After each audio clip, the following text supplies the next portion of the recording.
高潮迭起，流量拉滿，今晚係屬於我哋中國足球嘅，你唔好理咁多啦。總之贏翻一場，大佬國足拒絕5連敗，1-0絕殺，搞掂。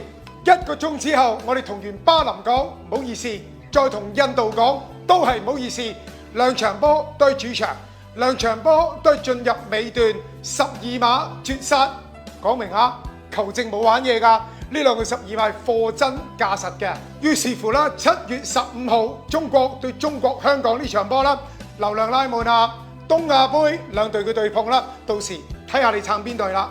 跟住對於中國隊嚟講啦，到時改變啦，唔知有幾大啊！因為而家啦唔使包尾，壓到巴林啊尾爾以雲高域啦，續約就唔好啦。會唔會帶埋東亞杯啦？最好唔好啦。第一個唔覺意真係繼續的話啦，嗱。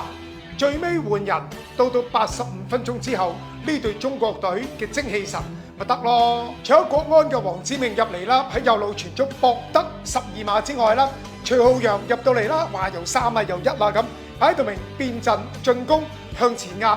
當時嗰個決心咧係搞到巴林啦傻咗㗎，因而就博到呢個12碼啦。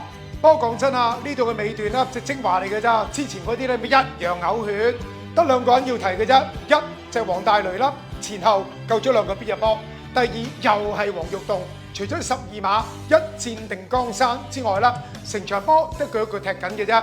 其餘戰情啦，我又流氣到啦，到80分鐘到啦，我係咁總結㗎。呢啲波有和冇贏啦，想攞個和啊，輸埋都似啊，習慣嚟㗎。點解啊？所有我哋要組織到入1個波嘅元素，全部冇，斬腳波又冇，走位冇，搶點冇。